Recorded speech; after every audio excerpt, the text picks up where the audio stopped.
Okay, welcome to Unit 3. Unit 3 is going to cover World War II, the origins of the Cold War, the Korean War, the effect on of the Cold War on domestic politics in the United States, and then a look at foreign affairs in the 1950s, largely looking at the increasingly more dramatic role that the CIA will play.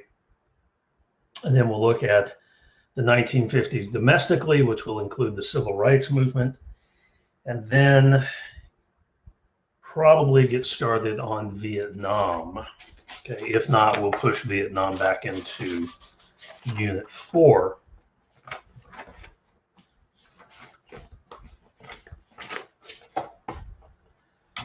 So let me get everything set up here.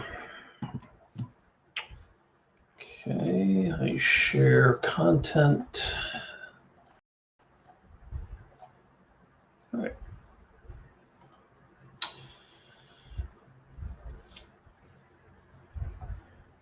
When we last left off, it was December 7th, 1941. Pearl Harbor was bombed by the Japanese, leading the United States to declare war on Japan, then causing Germany and Italy to declare war on the United States. Now we need to backtrack a little because there's another major power we haven't gotten into yet, and that is the Soviets. And so we're going to backtrack a little. But I do want to point out, we're going to cover World War II basically in two sections. We're going to look at the European War, and then we'll come back and look at the war against Japan in the Pacific. In Europe, Britain and the US and the Soviets adapted a Germany first policy. That Germany was the much bigger threat than Japan was, and this was for two reasons.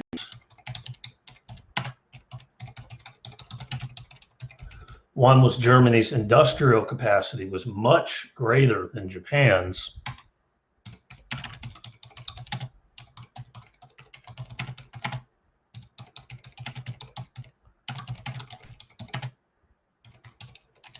And the Germans were also trying to develop an atomic bomb as well as other weapons. The Germans will be the first to put what we would call today missiles into wartime. And they will also be the first to put jet engines into combat, although the jet engine will come too little too late. But because of this, particularly because of this atomic bomb issue, Germany is a much greater threat than Japan is. And so the bulk of America's attention and Britain's is certainly going to go towards Germany. The Soviet Union will never be at war with Japan except for the last 2 days of the war. So the Soviets are only having to fight the Germans. Now, when we last left Europe, the Soviets were not involved in the war. So we need to backtrack about 6 months before Pearl Harbor to June of 1941.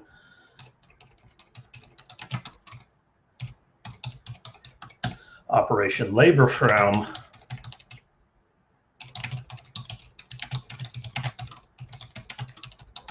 Germany's invasion of the Soviet Union.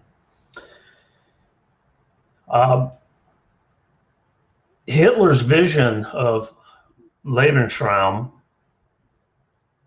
basically involved a greater German empire that would stretch well out into the Soviet Union, at least as far as Moscow and probably even further. So all of Eastern Europe, the bulk of the Soviet Union in the West, along here, would all become part of Greater Germany. Okay, Lebensraum literally translates into living space. And so the Germans would take over this territory that would become part of the German Empire, and the Germans people would settle this area after the war. The idea was that Germans would move out into this area and it would become part of the greater German Empire. The Soviets, as usual, were not prepared for the war.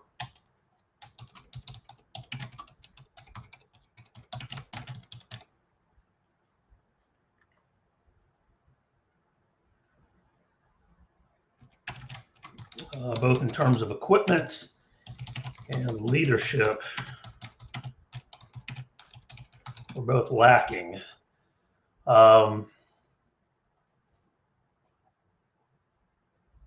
Remember that Lend-Lease, which we talked about in Unit 2, is going to become, Lend-Lease equipment to any nation whose security is vital to the United States. The Soviet Union will become one of the beneficiaries of Lend-Lease.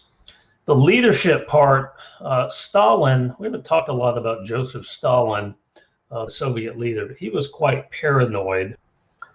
And the Germans had managed to, and this is in the 1930s, the Germans had managed to plant fake information that the Soviet military was going to overthrow Stalin.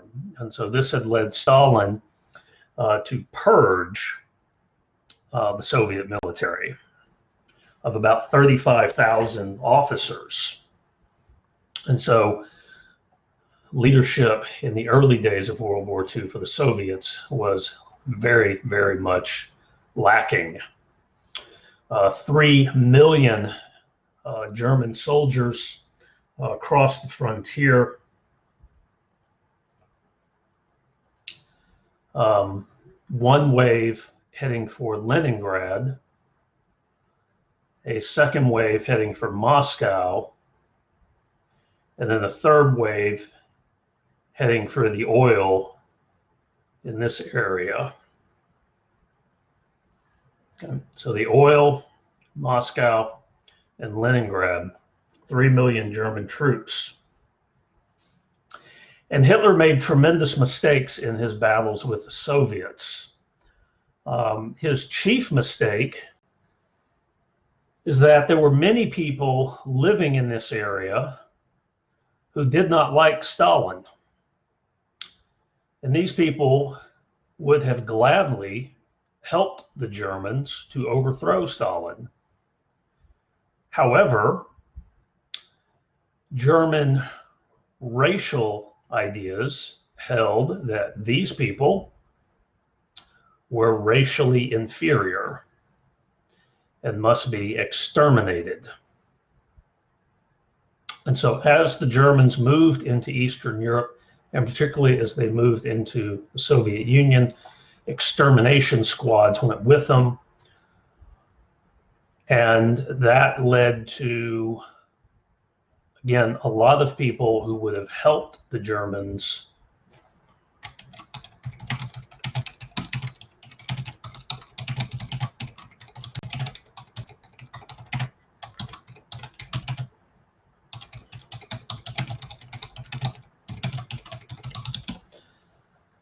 decided to fight the Germans. And so the Germans were going to be dealing with what we would now call counterinsurgency in the rear. As the German front moved out here, there would continue to be a counterinsurgency, or I'm sorry, an insurgency, not a counterinsurgency, an insurgency against the Germans.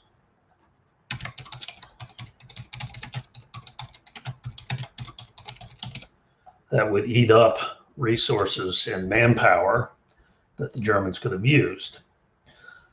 So again, a terrible mistake. Hitler was so committed to his racial ideologies that he was unable to accept help from people that he considered to be racially inferior. These people here were simply going to be exterminated, and the ones who survived the war would become slave labor for the German Empire. All right, so a massive mistake on Hitler's part. Okay, heading for the oil fields. Again, the Blitzkrieg, combination of air power, mechanized power, and air power. And here we see German units outside of Soviet villages. And then eventually the Soviet winter kicks in, and this is where things stall out. The closest the Germans got to Moscow on December 2nd, 1941.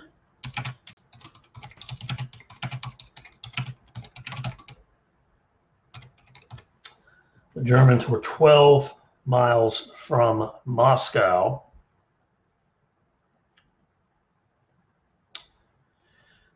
The temperature that day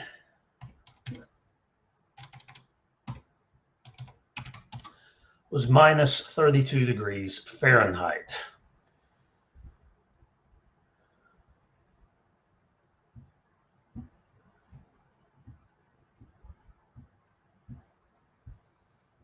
And at that temperature, tanks aren't going to start.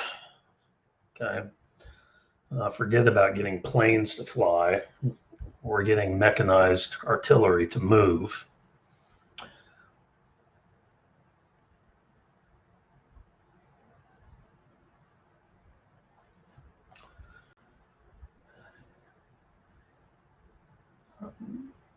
This is outside Leningrad. Getting some planes in there, getting some troops moving, but not very much. And then later in the spring, also outside of Leningrad, although these are Soviet troops, I believe. So, again, the front stalls out because of winter. By the time we come up on the 1-year anniversary of the Soviet Union, 1 million Germans are casualties. Remember, the Germans had invaded Russia with 3 million. Now they're down to 2 million within a year. For summer of 1942, Hitler turned his attention to this area, a city called Stalingrad that runs along the Volga River. And we can see Stalingrad here, a picture from the late 1930s, the city itself sitting along the Volga River.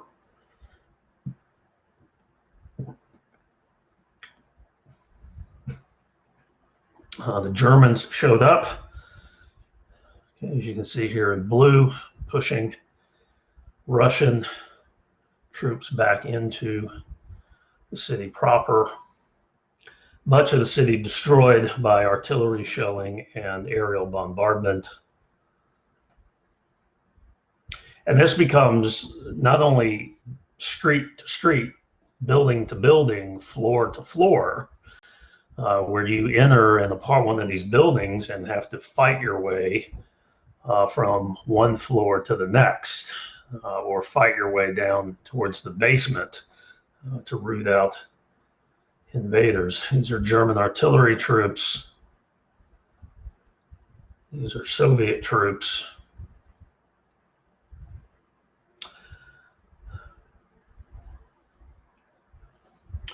Eventually, though, the Germans, who had done really well in their initial attack on Stalingrad, winter sets in, and then Soviet troops come and surround the German troops. And so German troops now find themselves trapped, completely encircled by Soviet divisions completely surrounding them. Okay, this whole wasteland of Stalingrad, the entire city was essentially leveled, as you can see here in the background.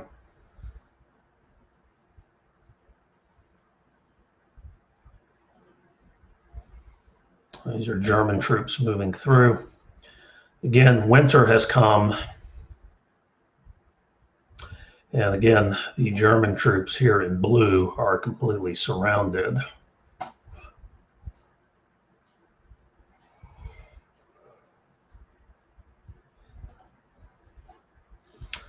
Soviet troops fighting in the ruins, more Soviet troops. These are German troops attempting a breakout of the encirclement. This would be about January of 1943.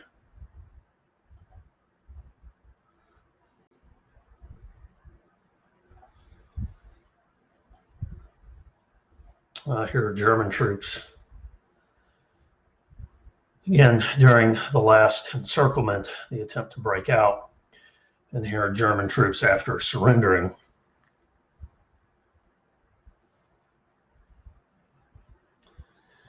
Of the original 300,000 German troops that went to Stalingrad,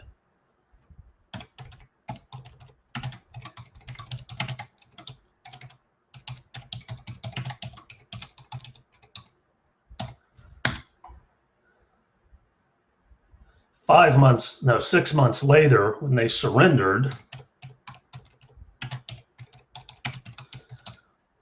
only 100,000 of them were still left alive. They were marched off to labor camps in Siberia, where they would not return to Germany until 1955, at which case only 5,000 of them were still alive.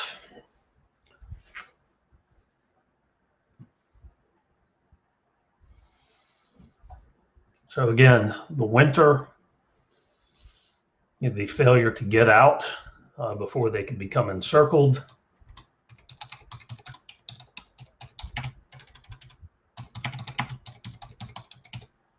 Hitler would not allow a retreat from Stalingrad.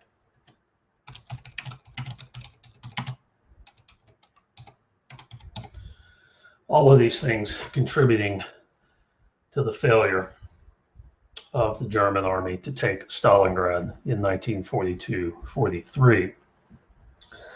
Now, at this point, the Soviets were the only people fighting the Germans.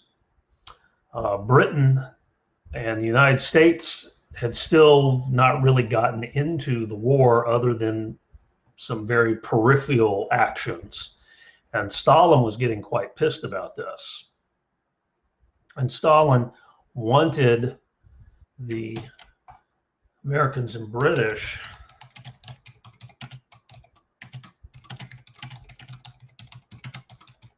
to pick a spot somewhere and invade Europe. Churchill, though, refused.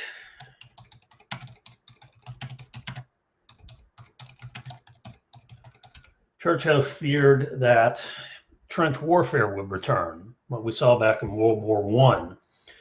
And Churchill had been in World War I. He had lived through trench warfare and had no wish to return to that. So this is a very frustrating period for Stalin, again, because the Soviets are the only ones fighting the Germans in any significant numbers. What Churchill did agree to was an invasion of North Africa.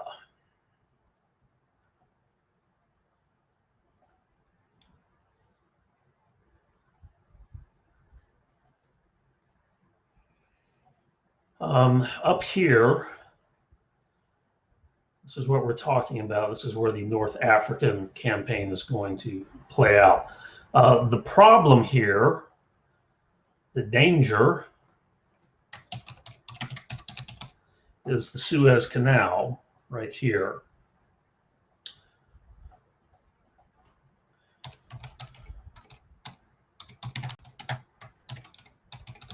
Suez Canal is controlled by Britain.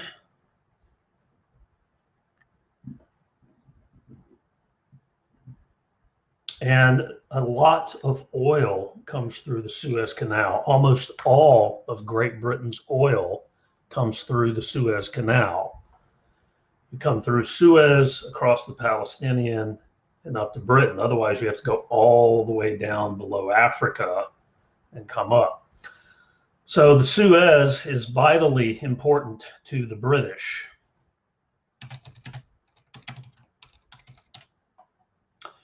And that is what is in danger because Italy and the Germans are in Libya, okay, which is not that far from Suez. This is the German commander, Erwin Rommel. So this becomes Operation Torch.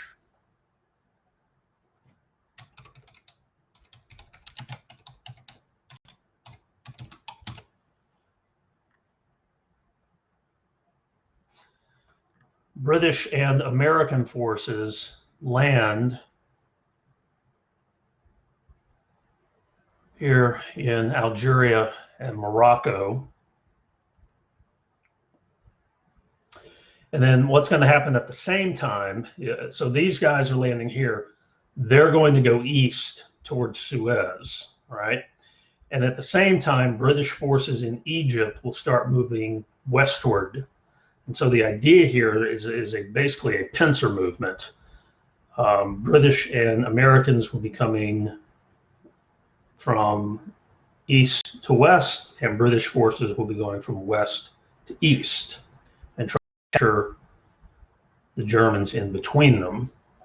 So here are American forces landing at Oran, American tank crew, another American tank crew, a burning German tank.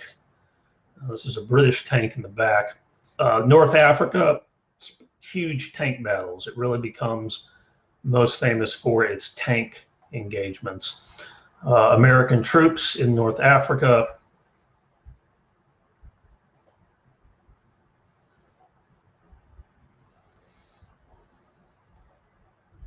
And so at the same time that the Russians are beating the Germans, the Americans and the British are also beating the Germans. And eventually the Germans and the Italians are forced out of Libya. And this takes all of Operation Torch.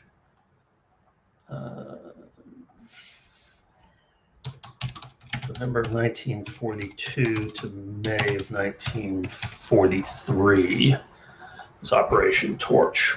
So by May of 1943, the Germans and the Italians have been driven out of Libya, and the Russians have defeated the Germans at Stalingrad, hence this cartoon.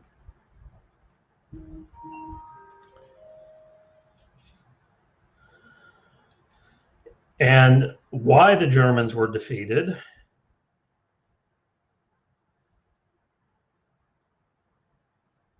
is because of gasoline.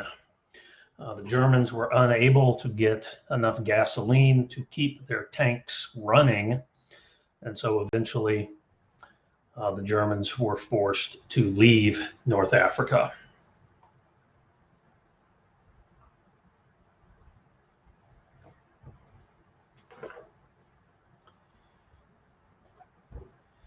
In January of 1943,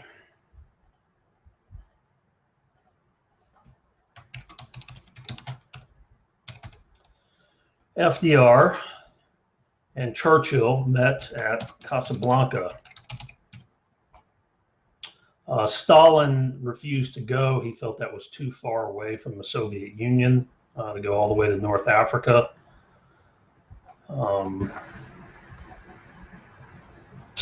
Where is Casablanca? It's here in Morocco. So the President of the United States during a war traveling all the way to Morocco to meet with Winston Churchill.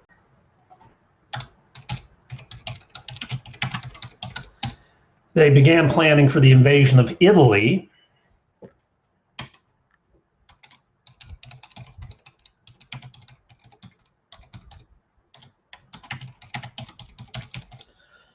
And they agreed on the unconditional surrender of Germany. They wanted the German people to understand and to acknowledge that they were a beaten nation. Remember, one of Hitler's selling points had been that the German army had never been officially defeated in World War I. Germany had been defeated at the peace talks, not on the field of battle. So we want to make damn sure this time that the Germans understand that their army was defeated and that their political system was defeated, that they were a beaten nation. Okay, there will be no peace talks, no armistice. There will only be defeat of Germany and nothing less than a complete and total surrender. Militarily, politically, economically, a complete surrender.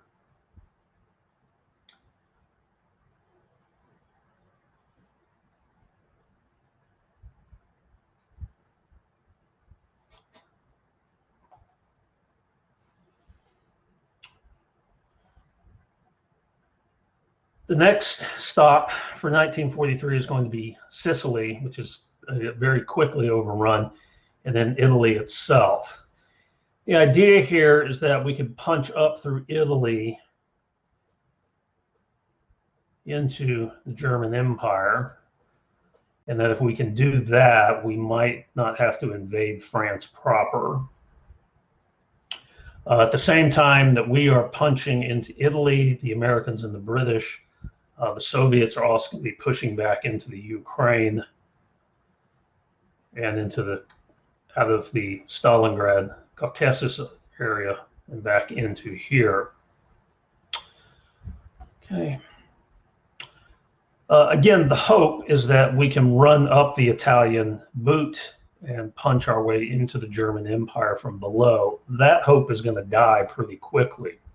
Italy is a very mountainous country, and the Germans have had years to prepare what are called defense lines. The Americans are primarily going to land at Salerno. There'll be landings back here as well. And then you have to push up through all these defensive lines. And these lines here are in the mountains, which, this is the mountains we're talking about. And there are millions of tons of concrete have been poured into defensive positions, pillboxes, artillery positions, trench lines, landmines, barbed wire. Again, the Germans have been very specific. German gunners who can drop artillery onto any spot that they choose to. And once you get past this line, you have to get past this line, this line, this line, this line, before you get up to. And so it becomes very quickly apparent that we're not going to up the Italian boot. Again, we're talking about a mountainous area. And in some areas, it is so mountainous that men, I mean, they're back to using donkeys and mules to carry supplies. They can't, in some of these areas, they can't even get jeeps up here.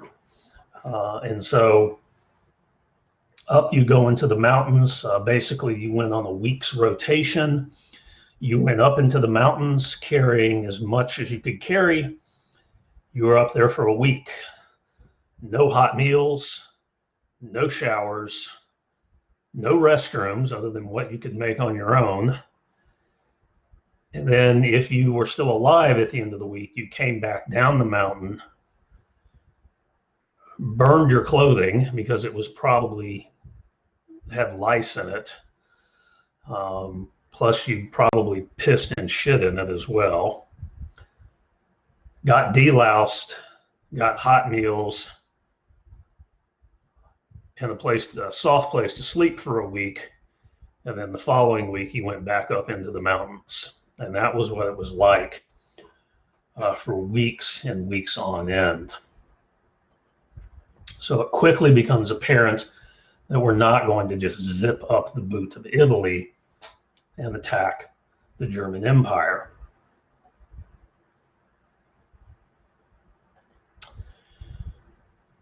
Stalin, Roosevelt, Churchill do manage to meet in Iran, of all places, to plan for the 1944 invasion. So what's going to happen from 1944 is the Americans and the British are going to invade France, and the Germans are going to begin their large offensives as well. So we can see here the 1944 offensives. And there are still Americans and British pushing their way up. In fact, Italy, Rome, at least, will be liberated right around the same day that France is invaded.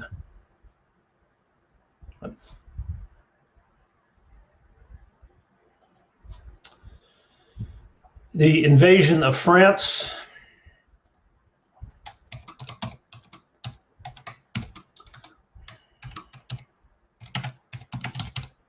June the 6th, 1944.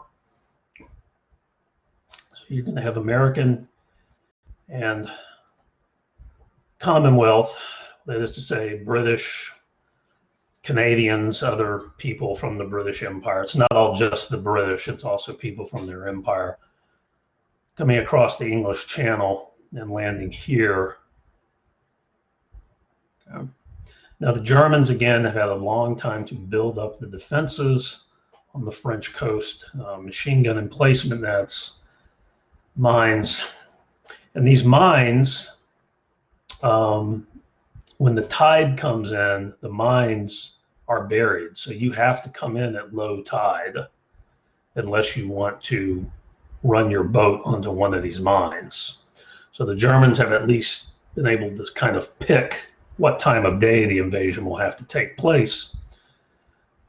Low tide is in the morning. Okay, and we can see tank barriers. We can see more of these mines as well. Pillboxes up along the French coast.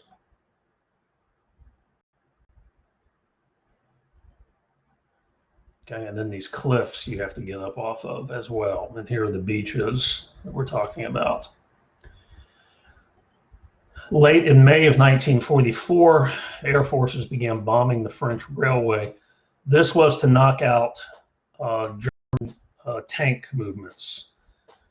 For the Germans, it was a lot cheaper to put their tanks on railroads and move them to where they were needed. And so the decision was made to start knocking out the railroads. And so these are B-26 Marauders. On the night of June the 5th, parachuters dropped in. Okay, dropped into artillery anti-aircraft fire. And these lines you see, those are tracers. And the tracer in the German anti-aircraft guns was, the tracer was the 6th shell. So you had a tracer followed by 5 shells, followed by a tracer, followed by 5 shells. What this means is for every line you see here, there are 5 shells that are exploding. Okay? And men as young as 18, 19, 20 years old jumped out into that type of fire. June the 6th, the largest fleet in all of world history appears off the coast of France. These flat-bottom boats are called Higgins boats. They were made in New Orleans and used for landing. So getting on the Higgins boat. These are British troops coming ashore. At 4 out of 5 beaches, things were pretty smooth. The Air Force had come in the night before and bombed much of the coastal area, and you can see some of that back here. And so these are Canadian troops coming ashore with very little resistance. You can see supply ships coming up now as well. Lots of tanks, everything looks very orderly, not a lot of problems.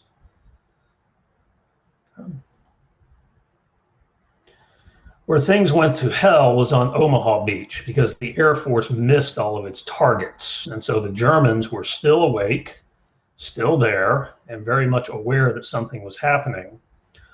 Omaha Beach, you have to come in at low tide because of the mines, go up across the beach, over the shingle, across the shelf, and up the wall. So again, the Germans are well aware that something is going on, and they're very, very much intact.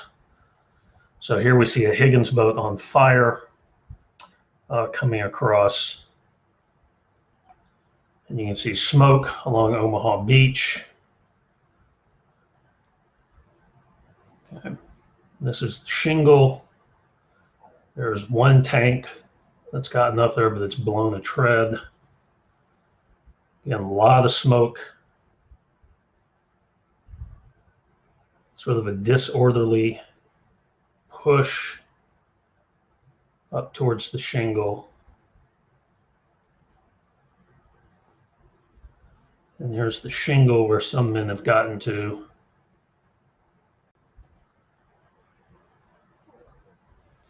Getting closer to the shingle, getting off the beach.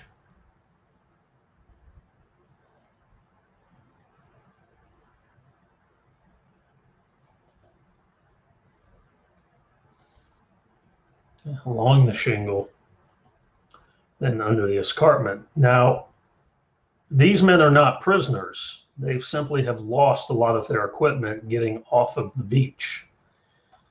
So anything that was cumbersome or too heavy to carry has been dropped. But eventually, Rangers start making their way up with improvised ladders and chase the Germans off the escarpment. And this is the same beach at the end of the day. So again, the beach that had started out in complete chaos with a few pieces of artillery getting forward, and by the end of day one, this is that same beach.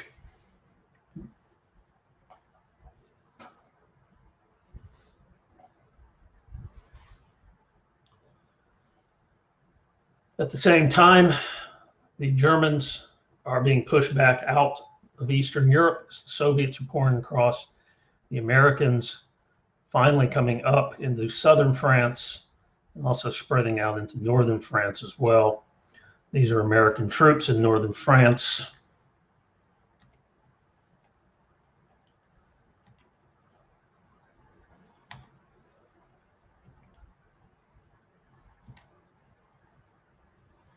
Okay, town by town fighting.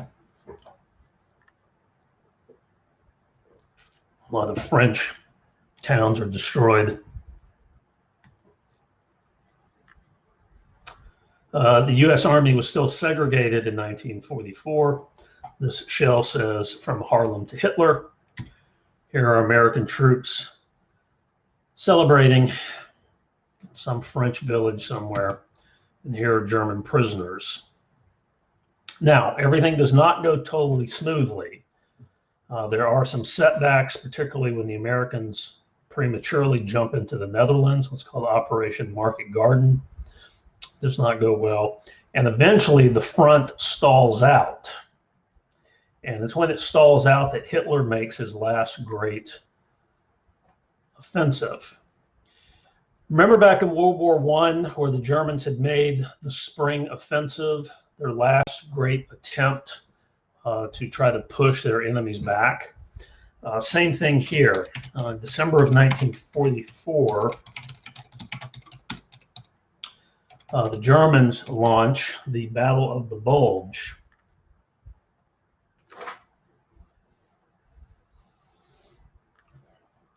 And as you can see here, the Germans will punch through the lines, creating a bulge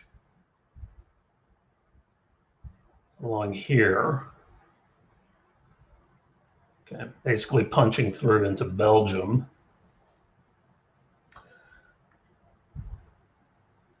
"200,000 German troops, in fact, some of the best German troops, along with about 600 tanks punching through.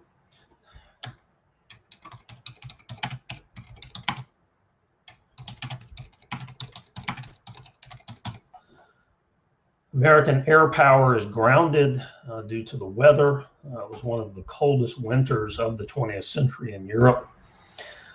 And so the Germans on the offensive here, essentially surrounding, there were a number of American units that were simply caught behind enemy lines and encircled. And if you've ever seen Band of Brothers, there are several episodes that take place while those guys were surrounded during the Battle of the Bulge.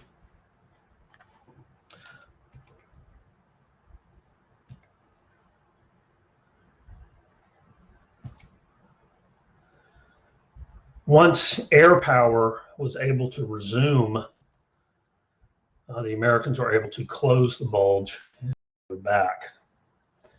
And eventually the bulge battle failed. Nothing was gained for the Germans at all.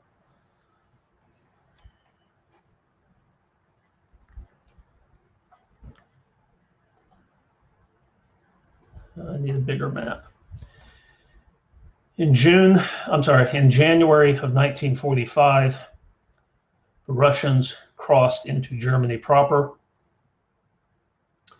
In March of 1945, the Americans captured the last intact bridge over the Rhine River. It was rigged to explode, but the Germans had been chased off before they could destroy the river. So now American, British, Soviet, and even some French and Dutch troops are in Germany proper. So the fighting continues throughout Germany. Hitler's determined that the entire German people will go down fighting with him. These are German prisoners being marched to the rear. There's really nothing left of the German Air Force, so the Americans and the British are now able to bomb German cities around the clock if they choose.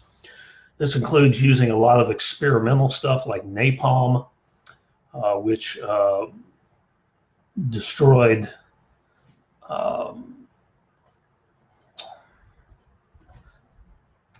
one German city. It created a fire tornado that literally sucked all the air out of the city. The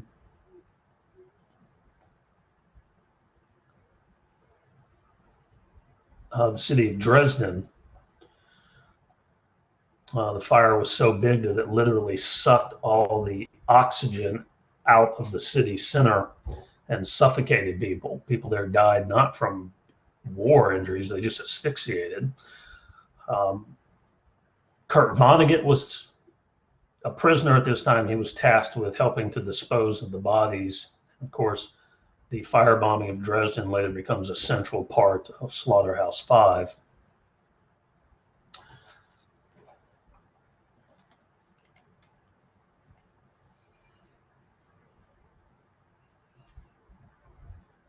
Again, the German army fighting onwards, the Nazis fighting onwards.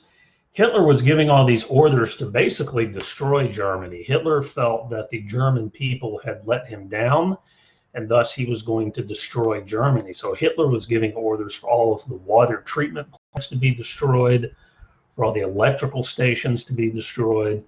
And fortunately, a lot of German non-Nazi people, some in the military, some not, ignored those orders.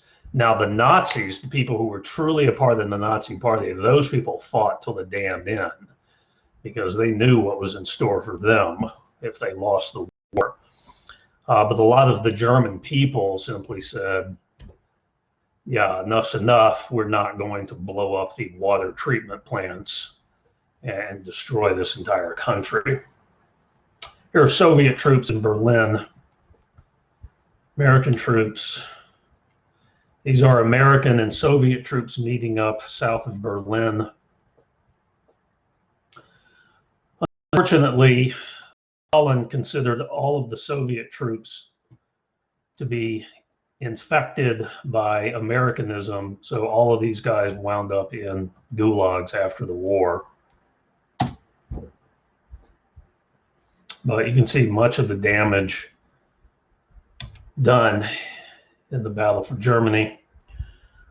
On April 30th, Hitler committed suicide, finally. And on May the 7th, his successor signed an unconditional surrender on May the 7th, 1945. And this is Churchill addressing the crowds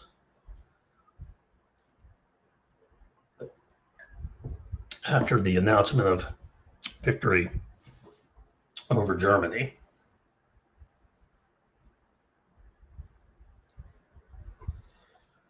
So that's the war in Europe. Now, the war in Russia was largely the United States and Britain on its own, with whatever guerrilla forces they could arm. The Japanese Empire at its largest, okay, running all the way out to Wake Island, the Gilbert Islands, Guadalcanal, coming back up, parts of China, Manchuria, French Indonesia, Burma, Siam, the Dutch. Okay. The strategy in the Pacific called for what was called island hopping. And so, make a quick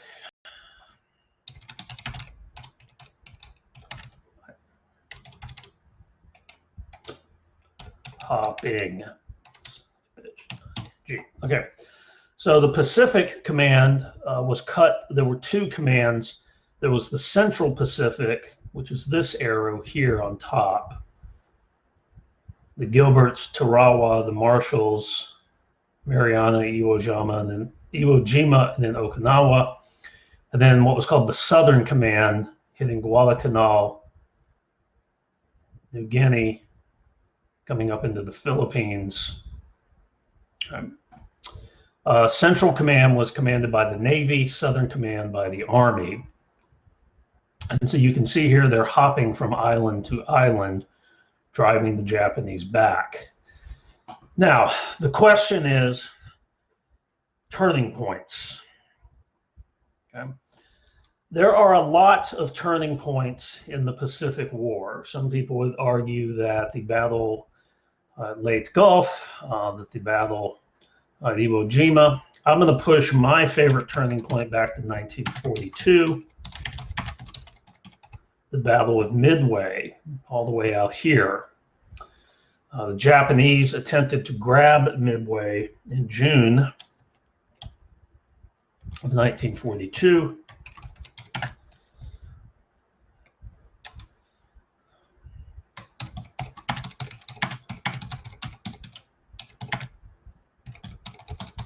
And the Japanese lost 4 aircraft carriers at the Battle of Midway. And so that is my particular turning point. Japan will never be able to make up those loss of those 4 aircraft carriers. There's a movie that came out about Midway a couple of years ago.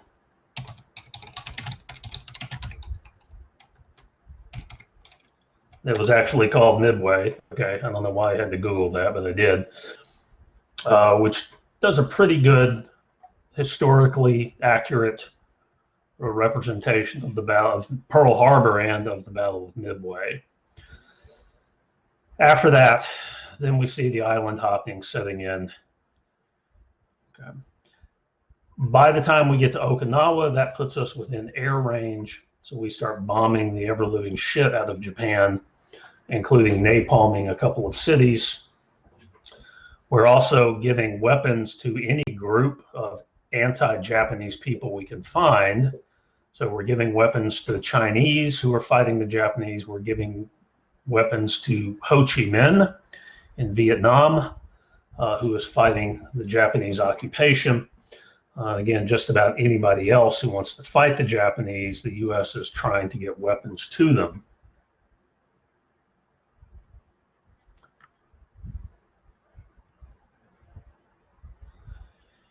Okinawa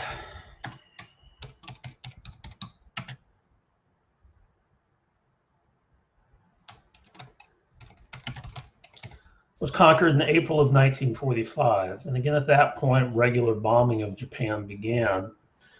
And the War Department began drawing up plans for the invasion of Japan, because the thought was that the United States was going to have to invade Japan itself and conquer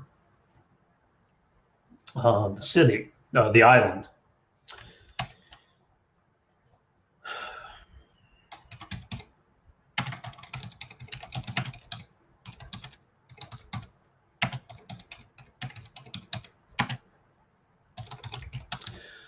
The War Department, when attempting to figure out casualties, had a formula that was very rough, but usually fairly accurate.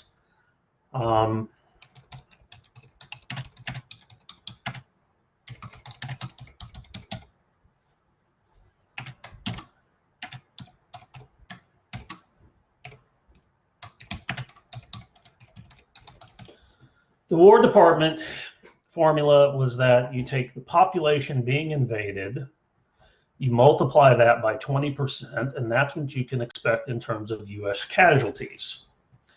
And so for the invasion and conquering of Japan, the War Department was looking at somewhere around 800,000 casualties.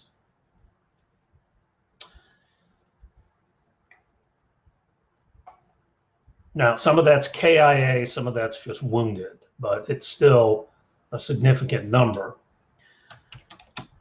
However, in July of 1945,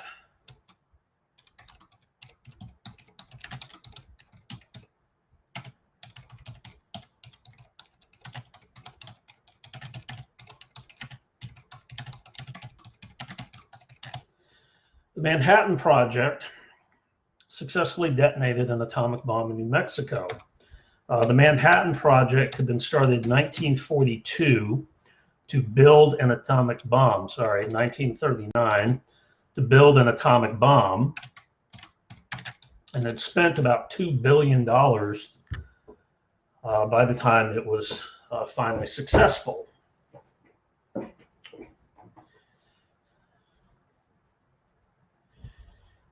And had detonated one in New Mexico and had two more left over. And so the question now comes, what do we do with this new weapon?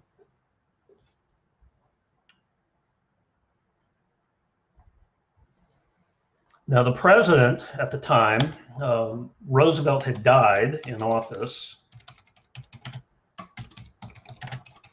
So Harry Truman had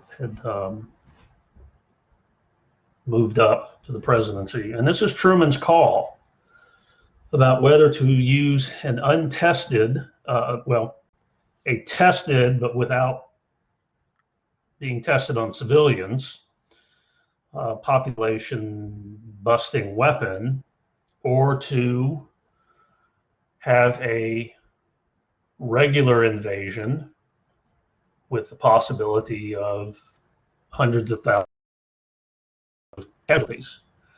It is the job of the American president to preserve American life whenever he can.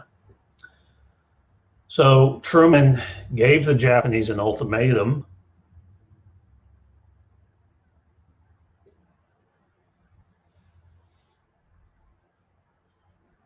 We've got this new weapon. If you don't surrender by August 3rd, we're going to use it.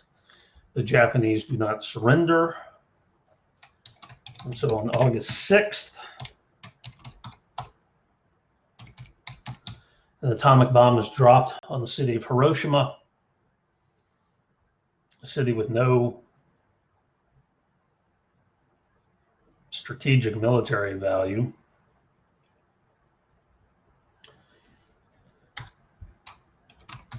And on August 9th, the second bomb is dropped on the city of Nagasaki. And on August 10th, Japan surrenders.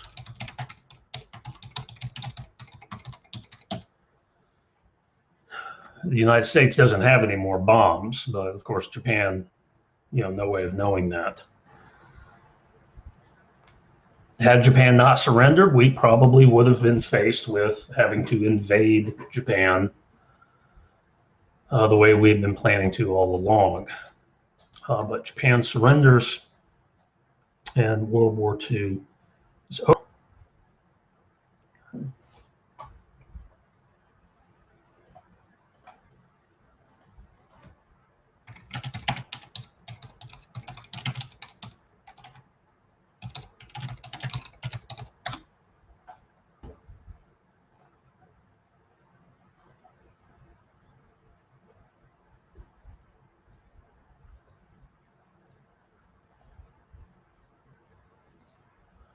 Getting a graph very quickly of deaths.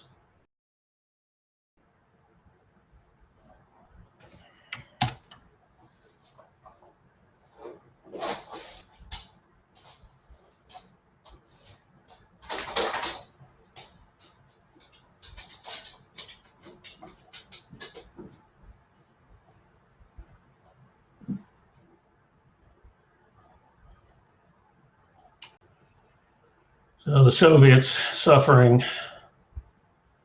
really more than anyone else, followed by China.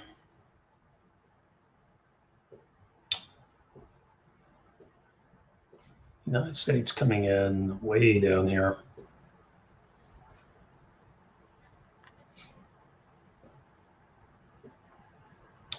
So largest and so far most destructive war in history.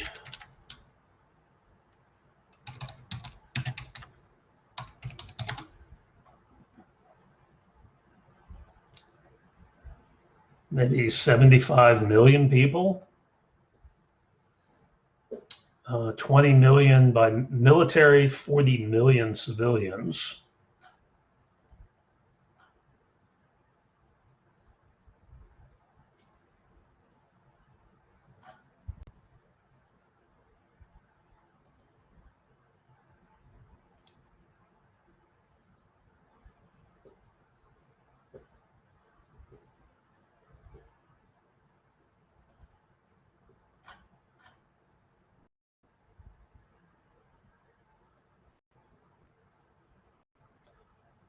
United States military deaths, 416,000, as opposed to Russia clocking in at about 10 million. So, in a very destructive war.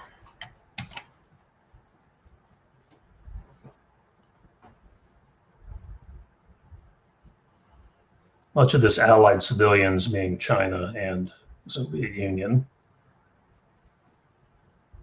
And this does include Holocaust as well. That's counted as part of the civilian deaths. As far as the home front, there was not a lot of questioning about whether or not the war was necessary. This thing we kind of saw in World War I, where some people were like, I don't want to get involved in this. This ain't my problem. We'd clearly been attacked.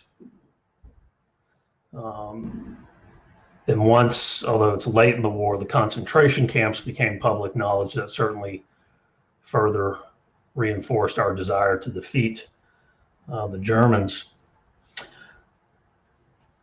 But we had to pay for that war.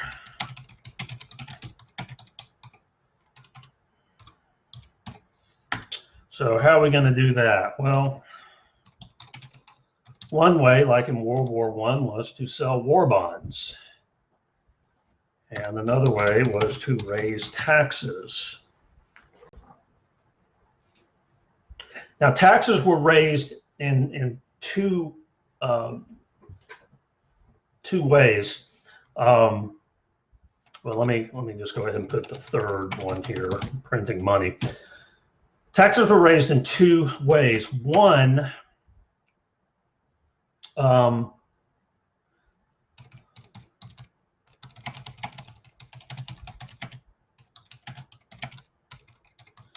threshold for paying income tax was lowered. Not everybody in the United States paid income tax before World War II. And I forget, I don't know what the numbers are because I'm not a tax wonk, but I guess I can look them up real quick.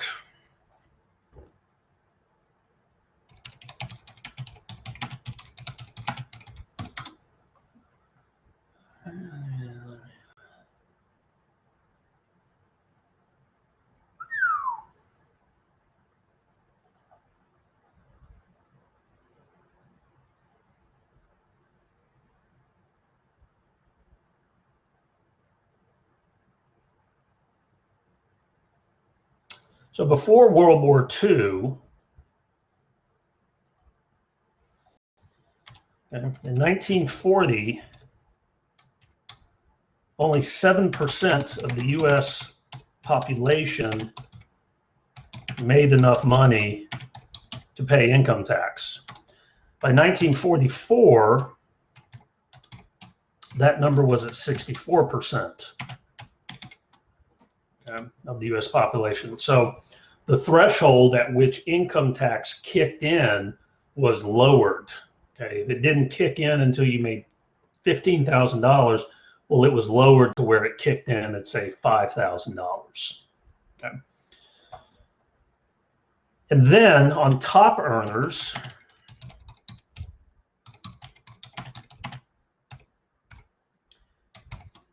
income tax rate,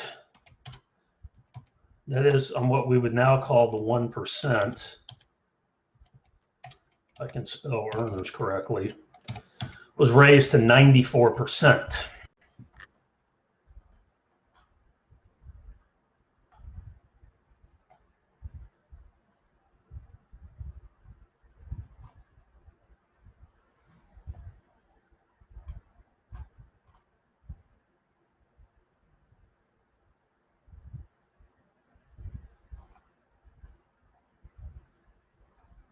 Okay. 94% of every dollar was taxed on the top earners. So we sold war bonds, we eventually printed money, but we also raised the shit out of taxes, okay, on over close to 2/3 of the population are paying taxes, and the more money you make, the more you're paying in taxes as well. There were also labor shortages, which I want to look at as well. Okay, as the men went off to war,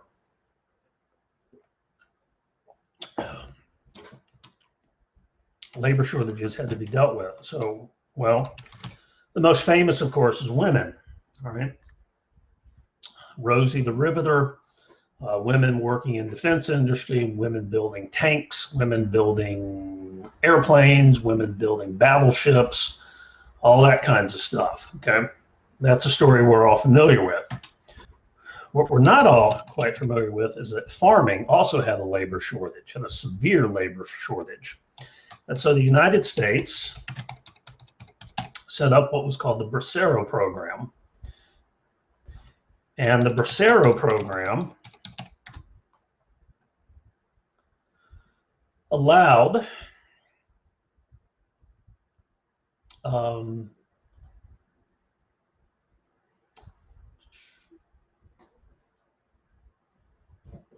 Mexican farm workers to legally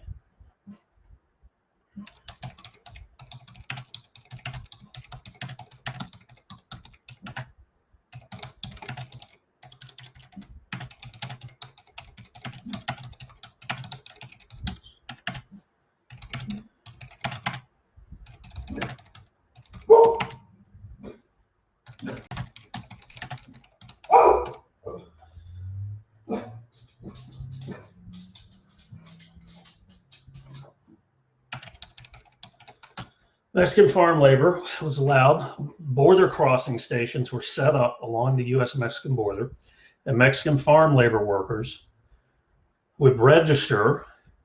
In this, they would allow them to cross back and forth across the border as needed to work. They would be paid a fair wage, decent housing, sanitation.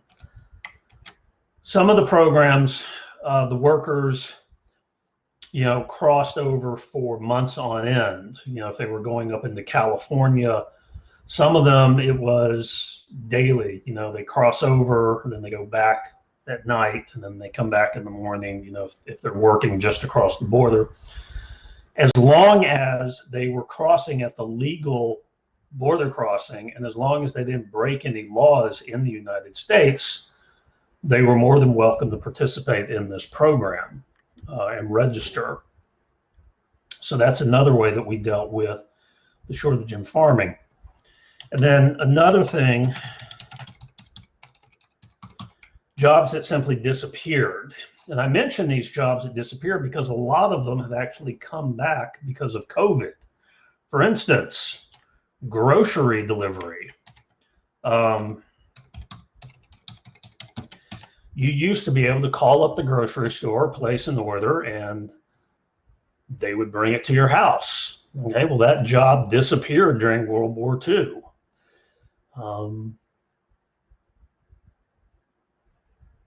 There weren't enough men for it. There were some teenagers that did sort of take it over, but after the war, the job pretty much disappeared. Same thing with pharmacy delivery. Either the jobs went to teenagers or they just vanished. And then after World War II, a lot of those jobs just disappeared entirely because supermarkets and pharmacies realized that if you came to the supermarket, you were more likely to buy more stuff than if you were just phoning in an order. So some jobs just vanished and never came back until 80 years later, when all of a sudden we didn't feel like going to the grocery store or the pharmacy anymore. So that's how we dealt with our labor shortages. Okay. Women, guest workers from Mexico, some jobs simply disappearing and never coming back. In our next lecture, we will look at the beginnings of the Cold War, and that will take us from 1945 to 1950, but it's a very intense 5 years, and there's a lot going on. Okay. So that will be a very important video, but this concludes our lecture on World War II, and I will see you at the dawn of the Cold War.